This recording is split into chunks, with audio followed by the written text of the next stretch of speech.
today. Let's take a trip back in time and space as we join an unknown writer as he sits at his table, parchment laid out and pen in hand. He has a story he wants to tell, a message he wants to share, and he is searching for some sort of inspiration. From somewhere outside, in drifts the odor of fish being roasted over a charcoal fire, and the sound of someone boasting about the time he caught a fish that was so big it would have swallowed a smaller man whole. In the mind of the writer formed the image of a small man, not small in physical stature, but small in mind and in heart, being swallowed alive by a great fish, figuratively speaking. And his pen starts moving, letter by letter, word by word, until he lays his pen down and smiles. Let's read what he wrote as we journey inside his imagination to a ship leaving a port with a man named Jonah. Jonah chapter 1, beginning with verse 1. The word of the Lord came to Jonah.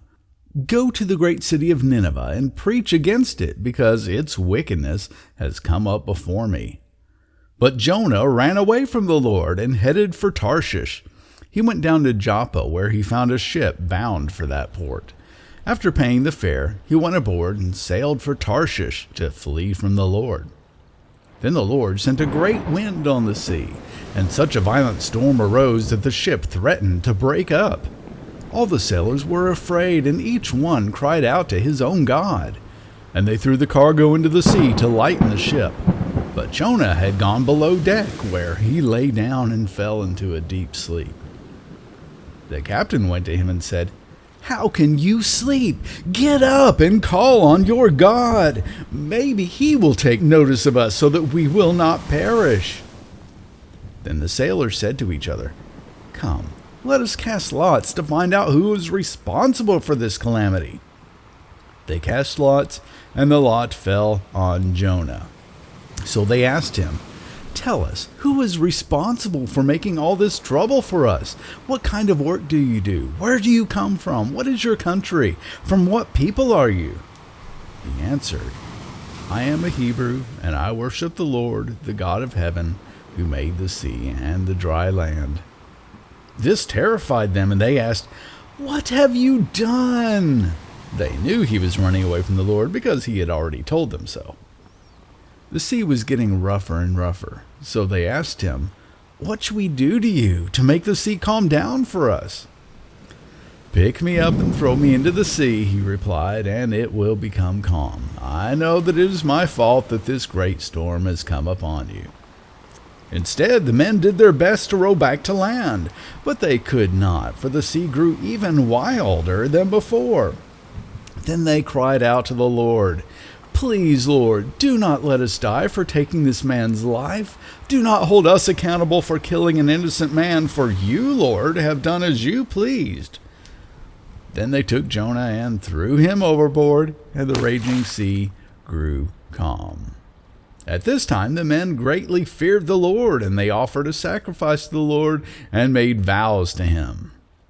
Now the Lord provided a huge fish to swallow Jonah, and Jonah was in the belly of the fish 3 days and 3 nights. Okay, good start. Lots of tension and excitement. And when they heard that Jonah's God would not destroy everyone on the ship if they threw Jonah overboard, these men who didn't worship the Hebrew God decided to follow the moral course of action and row to shore instead. But safely going back to shore wouldn't work for the story, so God wouldn't let them row to safety. And instead, reluctantly, they agreed to throw Jonah overboard, yelling out to Jonah's God, Do not hold us accountable for killing an innocent man, for you, Lord, have done as you pleased. In other words, you are going to kill him, plus all of us innocent bystanders. So don't be mad at us for just carrying out the first part. Now, they obviously did not know the God of Jonah, although they were probably right that he would have killed them all for being in the wrong place at the wrong time. But there's no time to fixate on the details now. Let's see what happens after the storm stops. Verse 16. At this, the men greatly feared the Lord, and they offered a sacrifice to the Lord and made vows to him. Well, it's a good thing the one writing the story didn't mean for anyone to think Jonah was writing it, because as we're about to read, Jonah was sinking fast and about to be swallowed alive, so he wasn't hanging around watching what happened next on the ship so that he could write about it later. In other words, the author of the story obviously isn't in the story, but that's okay. Let's just suppose it's a guy sitting at a table in his house, smelling fish, hearing tall tales, and writing a story with hopes of sharing a moral at the end. Let's keep reading. In verse 17, God sent a huge fish to swallow Jonah whole. Thanks to our fun-loving neighbors for the awesome story idea. Now, the Lord provided a huge fish to swallow Jonah, and Jonah was in the belly of the fish 3 days and 3 nights. In an article published in the Smithsonian, they explore the issue of a large fish, specifically a sperm whale, swallowing a human whole. It can happen, and there have been reports that it has happened. However, they also say this: there's no air inside a whale's stomach. They do have gassy pockets, but it's not air. There is no air inside a fish, so if they swallow you, you're basically doomed. In addition to this, the stomachs of fish are full of digestive enzymes which immediately start dissolving whatever finds its way inside. But our author is not an expert in marine biology, and he doesn't need to be. We wouldn't tear apart any of Aesop's fables just because they couldn't have literally happened. So let's continue reading and see what we can learn from today's exciting work of fiction. Chapter 2. From inside the fish, Jonah prayed to the Lord his God. He said, "In my distress I called to the Lord, and he answered me. From deep in the realm of the dead I called for help, and you listened to my cry. You hurled me into the depths, into the very heart of the seas, and the current swirled about me. All your waves and breakers swept over me. I said, I have been banished from your sight, yet I will look again toward your holy temple. The engulfing waters threatened me, the deep surrounded me, seaweed was wrapped around my head. To the roots of the mountains I sank down, the earth beneath barred me in forever. But you, Lord my God, brought my life up from the pit. When my life was ebbing away, I remembered you, Lord, and my prayer rose to you, to your holy temple. Those who cling to worthless idols turn away from God's love for them. But I, with shouts of grateful praise, will sacrifice to you. What I have vowed, I will make good. I will say, salvation comes from the Lord." Verse 10. And the Lord commanded the fish, and it vomited Jonah onto dry land. Now, personally, forgive me for this, but I think the story of Pinocchio meeting up with Geppetto and Jiminy Cricket in the whale and then building a fire that freed them all is more exciting than hearing about someone compose a poetic prayer that made the whale nauseous, but our author was going for something more spiritual than a wooden boy. Chapter 3. Then the word of the Lord came to Jonah a second time. "Go to the great city of Nineveh and proclaim to it the message I give you." Jonah obeyed the word of the Lord and went to Nineveh. Now, Nineveh was a very large city. It took 3 days to go through it. Jonah began by going a day's journey into the city, proclaiming, 40 more days and Nineveh will be overthrown." The Ninevites believed God. A fast was proclaimed, and all of them, from the greatest to the least, put on sackcloth. When Jonah's warning reached the king of Nineveh, he rose from his throne, took off his royal robes, covered himself with sackcloth, and sat down in the dust. This is the proclamation he issued in Nineveh. By the decree of the king and his nobles, do not let people or animals, herds or flocks taste anything. Do not let them eat or drink. But let people and animals be covered with sackcloth.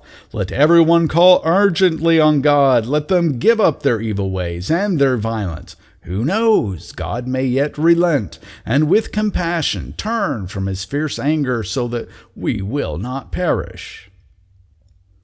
When God saw what they did and how they turned from their evil ways, he relented and did not bring on them the destruction he had threatened. Chapter 4. But to Jonah, this seemed very wrong, and he became angry. He prayed to the Lord, "Isn't this what I said, Lord, when I was still at home? That is what I tried to forestall by fleeing to Tarshish. I knew that you are a gracious and compassionate God, slow to anger and abounding in love, a God who relents from sending calamity.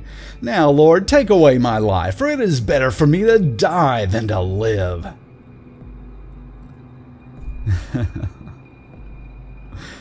Perhaps our author hadn't read the stories of the great flood that killed all men, women, and children and infants, besides Noah and his family, or the many other times in which God destroyed countless people, but we instinctively know that a good God would be slow to anger and abounding in love, and would be a God who gladly relents from sending calamity, and would not have devised such brute force to begin with.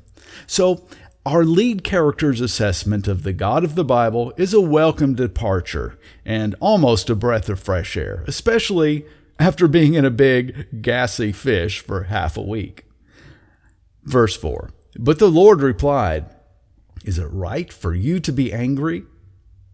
Jonah had gone out and sat down at a place east of the city.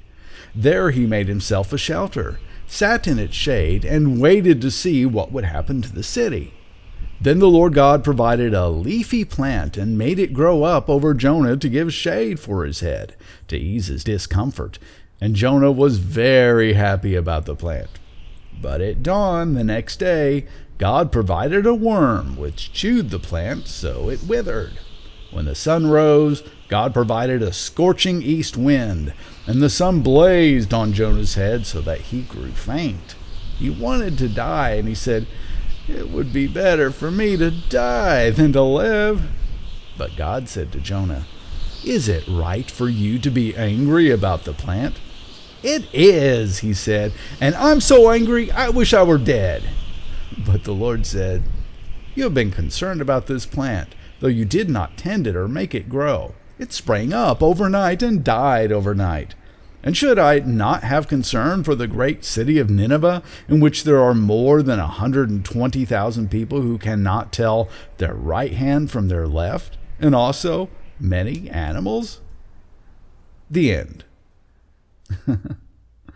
Strange ending, although I can't blame the author for ending his story like that. I have a hard time ending stories, which is probably why I never finish writing them at all. But what can we learn from this tale? Well, Jonah was quite a character. He was waiting with great anticipation for an enjoyable show of death and destruction. The people obviously didn't treat him badly. In fact, not only were they open to hearing his message, but they believed every single word he said. And the king called for everyone in the nation to repent and to worship Jonah as God. But Jonah didn't seem to be a good person at all, honestly. On the contrary, he wanted them all to die. His concept of God was that of someone who is compassionate, abounding in love, and unwilling to send disasters. And Jonah stated clearly that was why he didn't want to go to Nineveh. So the moral of the story, don't be like Jonah. If you have the opportunity to help someone, do it. And if you avoid helping someone because you want them to suffer and die, stop reading the Old Testament and go get professional help. That, and if you're on a ship and you know you're the reason for a storm that will kill everyone, and the other people on the ship want you to draw a straw, just jump overboard and save everyone a lot of trouble. Especially if you're a sociopathic narcissist like Jonah. Instead, obey the inner voice of compassion, mercy, and second and third chances. The story says the people of Nineveh didn't know their right hand from their left. In other words, they simply had a lack of knowledge. Well, promote the well-being of others in society by sharing relevant facts. Combat ignorance with the light of knowledge. Defeat bigotry and condemnation with the power of empathy. And never go sailing when you've obviously had too much to drink. Let's end today's service with a time of reflection. If you like ministry, feel free to instant message one of us, or if you're listening outside of Second Life or later in the week, go to almcyberchurch.org, click the prayer room or the pastor's offices link, and contact us there. Whenever you need to go, you're free to do so. And if you can stay until after this time at the altar, I hope you'll meet us in the room to your left for a time of fellowship. But for now, let's make the decision to learn only patience, compassion, empathy, and love from the stories of the past.